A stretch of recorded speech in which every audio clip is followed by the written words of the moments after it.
जय जवान जय किसान। भारतवर्ष के सभी मेहनतकश किसान भाई बहनों को नमस्कार जोहार। किसान भाइयों, हाजिर हो गए हैं आपको जानकारी देने के लिए। आज भी हमारे पास जानकारी का पिटारा है, उसे खोलेंगे, लेकिन उससे पहले देख लेते हैं कृषि समाचार। नमस्कार, कृषि समाचार में आपका स्वागत है। मैं हूं शिल्पी। आइए देखते हैं आज कृषि समाचार में क्या है खास। हजारीबाग के किसानों को अनुदान पर सिंचाई पंप सेट और पाइप देने की है योजना। सिमडेगा के किसान अपनी जमीन पर करा सकते हैं अनुदानित रियरिंग तालाब का निर्माण। और गुलाब फूल के बेहतर उत्पादन के लिए लगाएं उन्नत प्रभेद फर्स्ट रेट। और अब समाचार विस्तार से।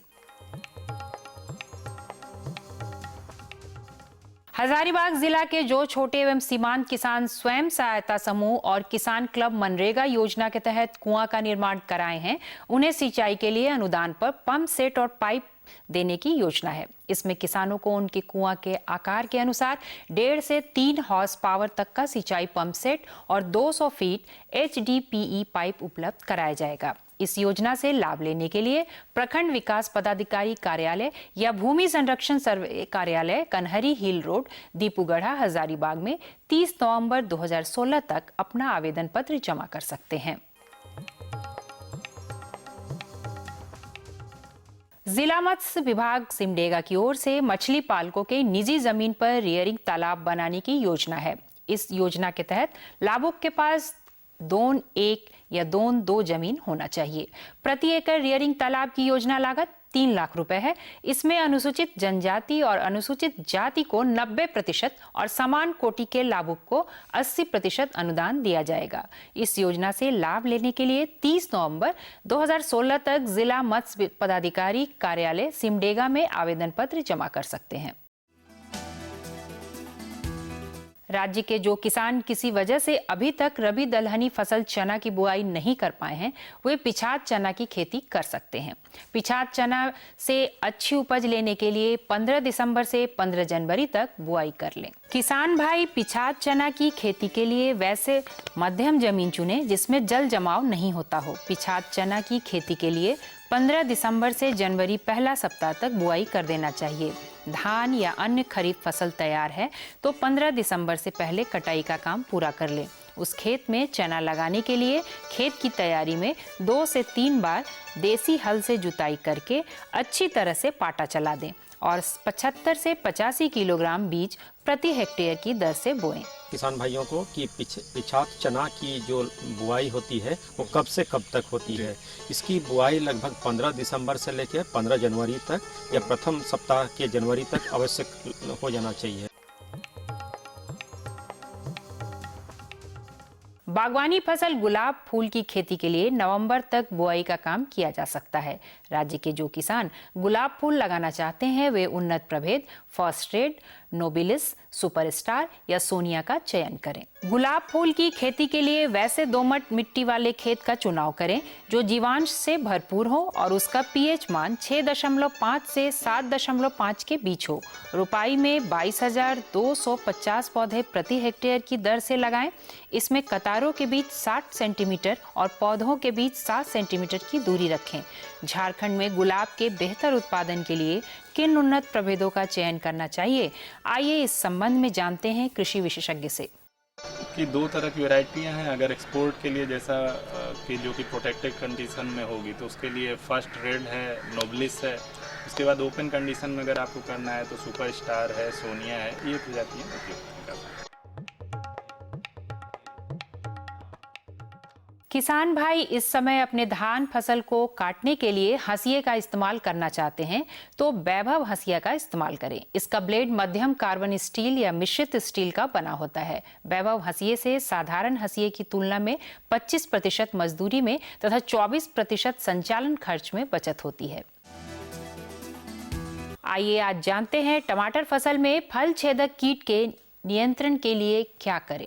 टमाटर फसल में फल छेदक कीट नियंत्रण का एक उपाय ये है कि जब पौधों में फूल निकल आए तो ट्राइकोडर्मा किलोनिस या ट्राइकोडर्मा वाजिलियनेंसिस की 1 लाख मात्रा प्रति हेक्टेयर की दर से खेत में डालें। ऐसा 1-1 सप्ताह के अंतराल पर 4 से 5 बार करें। और अब एक नजर राज्य के 5 प्रमुख शहरों के मौसम के मिजाज पर। आज राज्य के 5 प्रमुख नगरों के अधिकतम और न्यूनतम तापमान कुछ इस प्रकार दर्ज किए गए। रांची का अधिकतम तापमान 26 डिग्री सेल्सियस और न्यूनतम 13 डिग्री सेल्सियस। जमशेदपुर का अधिकतम तापमान 29 डिग्री सेल्सियस और न्यूनतम 14 डिग्री सेल्सियस। मेदिनीनगर का अधिकतम तापमान 27 डिग्री सेल्सियस और न्यूनतम 12 डिग्री सेल्सियस। देवघर का अधिकतम तापमान 27 डिग्री सेल्सियस और न्यूनतम 16 डिग्री सेल्सियस और धनबाद का अधिकतम तापमान 28 डिग्री सेल्सियस और न्यूनतम 15 डिग्री सेल्सियस के आसपास रहा।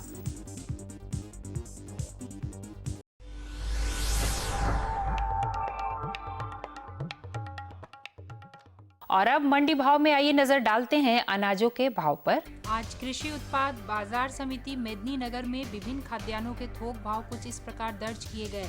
चावल मध्यम 2160 रुपए से 2450 रुपए, गेहूं 1950 रुपए से 2250 रुपए, दाल अरहर 10,700 रुपए से 14,000 रुपए, दाल मसूर 7,100 रुपए से 7,600 रुपए, दाल चना 13,200 रुपए से 14,000 रुपए, सरसों तेल 10,600 रुपए से 11,400 रुपए, चीनी 3,950 रुपए से 4,400 रुपए, आलू 1,750 रुपए से 2,000 रुपए और प्याज 1,200 रुपए से 1,500 रुपए प्रति क्विंटल रहा। कृषि समाचार में आज इतना ही। अगले दिन अगले अंक में फिर मुलाकात होगी कुछ ताजा तरीन खबरों के साथ। तब तक के लिए दीजिए इजाजत। नमस्कार, जोहार। कृषि समाचार में किसान भाइयों, आपने देखा मौसम का मिजाज, मंडी भाव और ली कृषि से संबंधित ढेर सारी नई जानकारी हम और भी देंगे, लेकिन उससे पहले छोटा सा विराम। कहीं मत जाइएगा, हम फौरन वापस आते हैं। ये लो और बताओ। बस। अरे ये क्या भैया जी, बस इतनी सी रासायनिक खाद? किसानी छोड़ रहे हो क्या? किसानी नहीं, नादानी छोड़ रहे हैं। मिट्टी की जांच कराई है।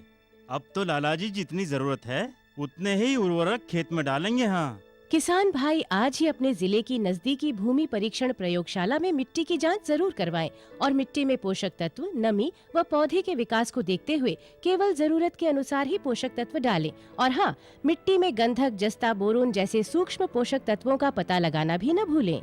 उर्वरक और जैविक खाद के सही उपयोग से भूमि का उपजाऊपन बनाए रखें, उत्पादकता बढ़ाएं, खर्चा घटाएं और बहुमूल्य विदेशी मुद्रा बचाने में भी सहयोग दें। और हाँ, धीमी गति से नाइट्रोजन उपलब्ध कराने वाले उर्वरकों जैसे नीम लेपित यूरिया को प्राथमिकता दें और यूरिया का पत्तों पर छिड़काव करें। अरे वाह, तू तो सचमुच समझदार हो गया रे। अधिक जानकारी के लिए संपर्क करें जिला कृषि अधिकारी या किसान कॉल सेंटर।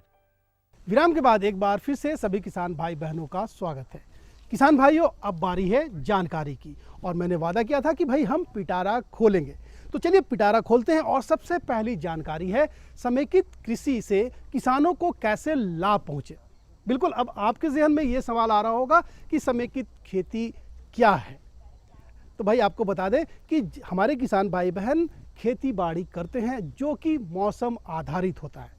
मौसम अगर थोड़ा भी करवट बदले तो किसान भाई बहन काफ़ी नुकसान में चले जाते हैं। लेकिन समेकित अगर आप कृषि प्रणाली अपनाए हुए हैं, यानी कि पशुपालन भी कर रहे हैं साथ में, तो पशु कहीं ना कहीं से आपको इस नुकसान का जो आंकड़ा है वो काफ़ी कम कर देते हैं या बिल्कुल शून्य कर देते हैं और कभी कभी तो फायदे में भी ले जाते हैं। तो चलिए, अब आप ये सोच रहे हैं कि भाई आप भी इस प्रणाली को क्यों ना अपनाएं। तो प्रणाली को अपनाने के लिए आपके पास में जानकारी होनी चाहिए और जानकारी देने के लिए हमारे पास विशेषज्ञ हैं। तो सीधा चलते हैं उन्हीं के पास और लेते हैं जानकारी। समेकित कृषि प्रणाली का अर्थ होता है खेती के साथ साथ पशुपालन तथा अन्य कृषि से संबंधित व्यवसाय जैसे मछली पालन, मुर्गी पालन, बकरी पालन, गव्य पालन आदि भी करना। इस तरह की प्रणाली किसानों के लिए बहुत ही लाभप्रद होती है। इसके बहुत से मॉडल होते हैं। 1 हेक्टेयर से 4 हेक्टेयर भूमि के लिए अलग अलग मॉडल होते हैं। 1 हेक्टेयर भूमि वाले मॉडल के अंतर्गत एक छोटे तालाब का निर्माण होता है, जिसके अंतर्गत सिंचाई के साथ साथ मछली पालन किया जा सकता है। इसके अलावा तालाब के चारों तरफ फलदार वृक्ष लगाए जाते हैं तथा सब्जियां आदि भी लगाई जाती हैं। इससे किसानों को अतिरिक्त आमदनी हो जाती है। समेकित कृषि प्रणाली का मतलब होता है कि कृषि के साथ और पशुपालन को इंटीग्रेट करना, समेकित करना। जैसे कि कृषि के साथ अगर हम लोग जो है खेती बाड़ी के साथ में मछली पालन करें, मुर्गी पालन करें, बकरी पालन करें, सूकर पालन करें, गौ पालन करें, तो इस तरह के सिस्टम को हम लोग मतलब खेती के साथ पशुपालन को इंटीग्रेट करते हैं, तो इसको हम लोग कहते हैं समेकित कृषि प्रणाली। इसके अन्य लाभ ये हैं कि इससे किसान पशुओं के अवशिष्टों की कंपोजिंग कर जैविक खाद का निर्माण करते हैं। इससे रासायनिक खाद की तुलना में कम लागत में खाद प्राप्त होती है, अतः इससे किसानों की खेती में लागत में भारी कमी आती है। साथ ही साथ जो कृषि उत्पाद होते हैं उसकी गुणवत्ता अच्छी होती है। हमारा जितना अवशिष्ट पदार्थ है उससे हम लोग वर्मी कंपोस्टिंग करें तो हमको खाद भी मिलेगा, उसको अगर सेलिंग करें तो प्राइस आमदनी भी आएगा। तो कहने का मतलब समेकित कृषि प्रणाली से किसानों की खेती में जो है लागत कम आता है, आमदनी अधिक होती है। एक दूसरा है डाइवर्सिफिकेशन हो जाता है, इसके कारण उनको किसी भी समय जो है एक ही फसल अगर फेल्योर हो रहा है तो पशुपालन से उनको लाभ मिलेगा। अगर दूध का डेयरी रखे हुए हैं तो दूध बेच के इनकम जनरेट कर सकते हैं। इसके अतिरिक्त उससे कंपोस्टिंग करके जो है खाद को बेच सकते हैं या अपने खेतों में लागत कम करा सकते हैं। और ख़ास करके अगर हम यूरिन उनका इकट्ठा कर लें तो उसका भी अगर उपयोग करें हम लोग छिड़काव में तो काफ़ी अच्छा वो रिस्पॉन्स करता है फसल पर। जानवरों के मल मूत्र जो तालाब में जाते हैं उससे मछली को भोजन भी प्राप्त हो जाता है, अतः इसके लिए अलग से भोजन की व्यवस्था नहीं करनी पड़ती। इससे लागत में कमी आती है। दूसरी तरफ अगर किसान भाई साथ में मुर्गी पालन कर रहे हैं तो अंडे को बेचकर भी वे अतिरिक्त आमदनी प्राप्त कर सकते हैं। आज के समय में क्या हो रहा है, किसानों के बीच जो है जो खेती कर रहे हैं उसमें इनपुट कॉस्ट काफ़ी अधिक बढ़ रहा है। खास करके बीज के अतिरिक्त जो खाद डालते हैं उसमें काफ़ी अधिक कॉस्टिंग आता है। तो अगर हम समेकित कृषि प्रणाली करते हैं तो हमारा जो है पशुपालन से अवशिष्ट जो है उसको अगर हम लोग कंपोस्टिंग कर लें, इनरिच कंपोस्टिंग करें या वर्मी कंपोस्टिंग करें तो हमारा क्या होगा, जो नाइट्रोजन, फास्फोरस और पोटास का जो केमिकल के द्वारा पूरा करते हैं उसमें कटौती करेंगे। इस तरह से हमको जो है खाद में जो लागत आता है उसमें कमी आएगी, एक है।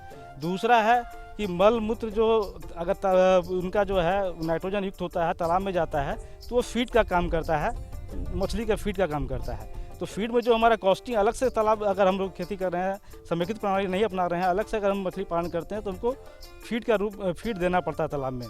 तो साथ में अगर हम लोग पशुपालन के साथ मतलब समेकित कृषि प्रणाली करते हैं तो हमारा फीड कॉस्ट भी तालाब में कम जाता है, जिससे हमारा आय जो है बढ़ने की संभावना बढ़ जाती है।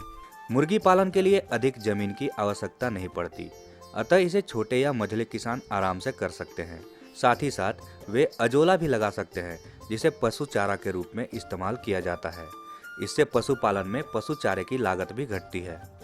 बैकयार्ड पोल्ट्री करें, अब गौट्री में अच्छे ब्रीड को सम्मिलित करें। बैकयार्ड पोल्ट्री में अभी जो है डुअल किस्म का बैकयार्ड पोल्ट्री हो रहा है, मतलब दो तरह का, जिसमें अंडा उत्पादन भी अधिक मिले और उनका जो है मांस के रूप में उपयोग कर सकें। इस तरह के केस में से झारखंड में भी बिरसा कृषि विद्यालय के द्वारा झारसिम करके एक ब्रीड निकाला गया है जो कि अंडे देने की कैपेसिटी 180 अंडे से ऊपर है। इसके अतिरिक्त कैरी श्याम एक जो है IVRI हमारा इज्जत नगर है उसके वहाँ के द्वारा कैरी श्यामा निकाला गया है। कैरी श्यामा 180 से लेकर 260 अंडे के बीच में देती जाएगा, जिस तरह का उनका आहार उनको मिलता है।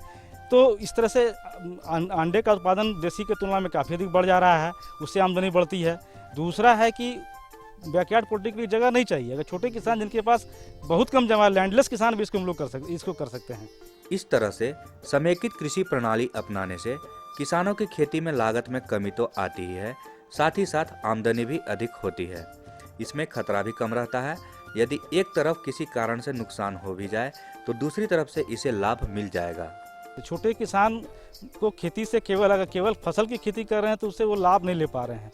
तो मैं ये उनको कहना चाहूँगा कि जो समेकित कृषि प्रणाली है अपनाइए। छोटा एरिया का जो मॉडल है उसको देखिए। बिरसा कृषि विद्यालय मॉडल लगा हुआ है हमारे जिला में भी। जो प्रगतिशील किसान हैं, खास करके शिव शंकर मंडल जी, उनके यहाँ एक समेकित कृषि प्रणाली है, उनको देख के अपनाकर वो आपकी खेती कीजिए। निश्चित रूप से खेती में जो आपको लाभ नहीं मिल पा रहा है उससे समेकित कृषि प्रणाली से आपको खेती में लाभ के अतिरिक्त जो है फेल्योर नहीं होगा और इनकम आपको सतत जो है मिलता रहेगा। साथ ही साथ अगर उनका बायो प्रोडक्ट का यूज़ करेंगे, क्योंकि अभी क्या हो रहा है केवल रासायनिक खाद डाल रहे हैं जिससे खेत बंजर होता जा रहा है, तो खेत जो आपका सस्टेनेबल बना रहेगा, आने वाले पीढ़ी में जो है उनकी उत्पादकता बनी रहेगी। तो देखा किसान भाई बहन कि भाई कितना आसान है और कितना फ़ायदेमंद है। आपके फ़ायदे की हम बात और भी करेंगे, लेकिन उससे पहले एक छोटा सा विराम। कहीं मत जाइएगा क्योंकि विराम में भी आपके लिए संदेश है।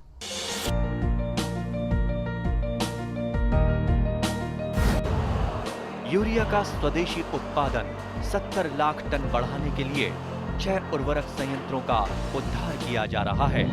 FCIL के गोरखपुर, सिंदरी, तलचर और रामागुंडम संयंत्र, HFCL की बरौनी इकाई और BVFCL की नामरू फोर्थ। सोने पर सुहागा ये है कि देश में अब बनेगा सिर्फ नीम लेपित यूरिया, क्योंकि इससे होगा किसानों का फायदा ही फायदा। अनाज का उत्पादन 10% तक बढ़ेगा, बढ़ेगी 10 से 15% नाइट्रोजन क्षमता।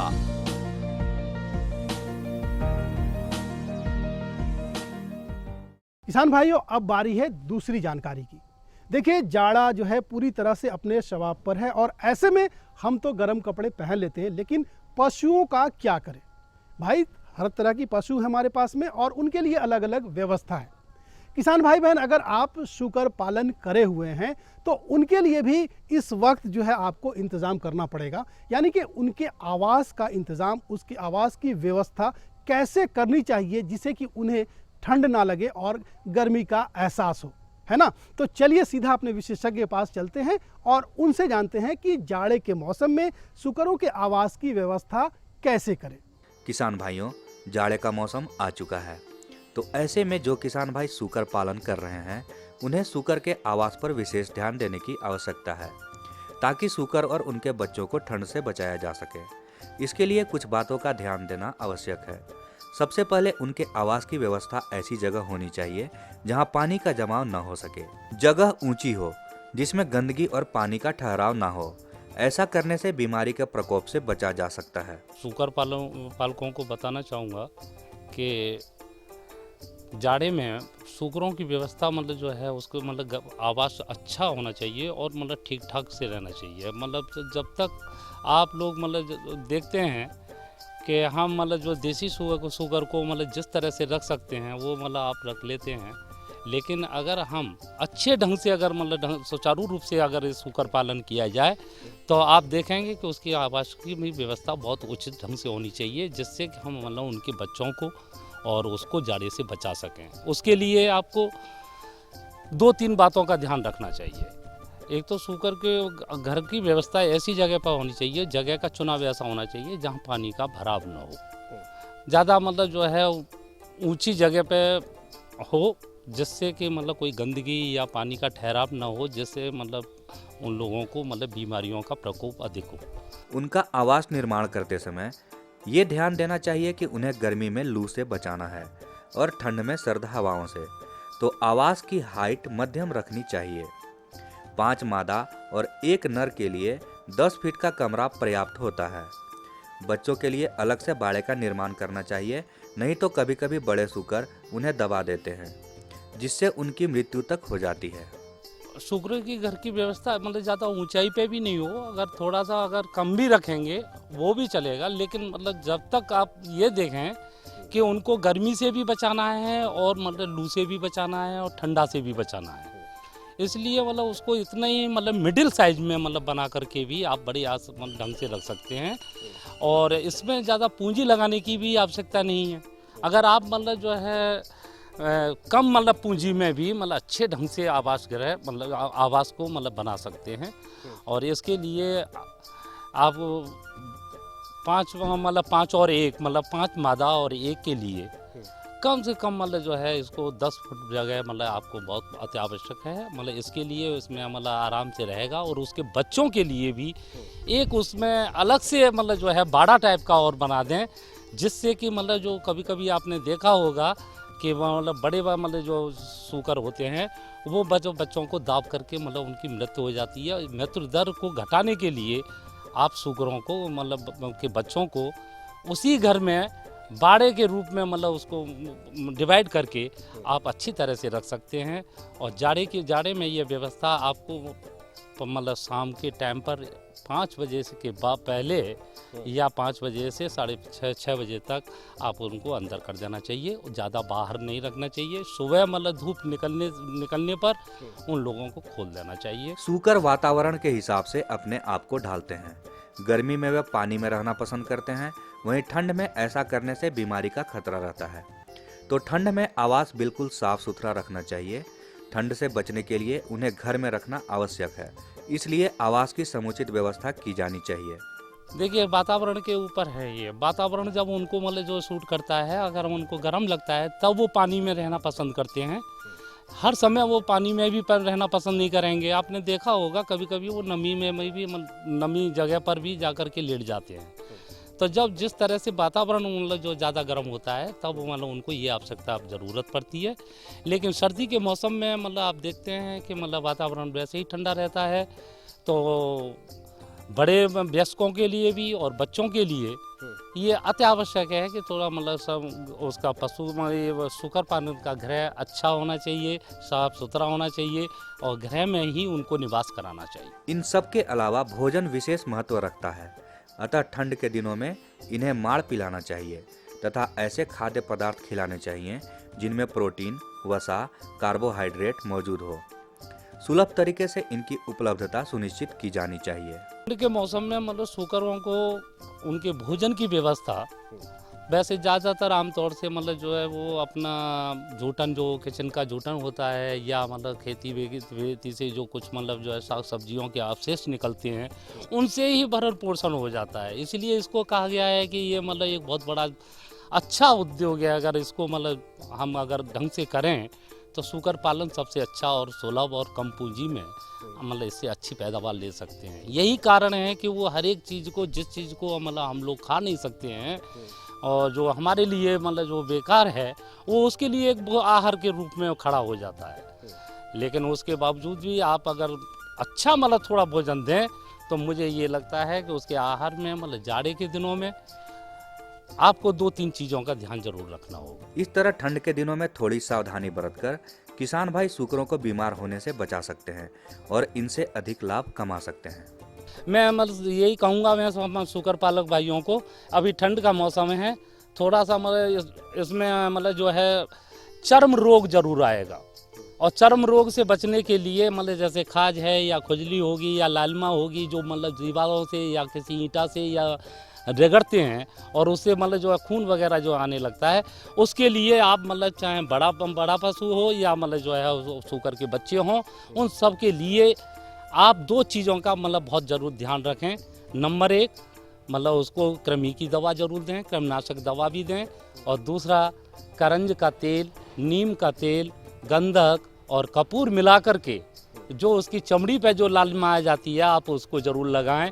आपको मतलब फ़ायदा मिलेगा और बच्चा मतलब जो है इस मतलब चर्म रोग से अलग रहेगा।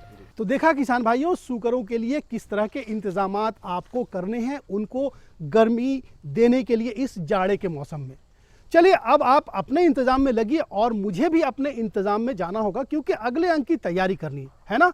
तो चलिए आपसे विदा लेते हैं, लेकिन जाने से पहले आपके पास हमारा पता होना चाहिए, क्योंकि अगर कार्यक्रम को कुछ अच्छा बनाए आपके आदेश के अनुसार, आपके सुझाव के अनुसार, तो उठाइए अपना कॉपी और कलम, लिख डालिए हमारा पता। हमारा पता है कार्यक्रम कृषि दर्शन, कृषि प्रकोष्ठ द्वारा, केंद्र निदेशक, दूरदर्शन केंद्र, रातू रोड, रांची, पिन संख्या 834001।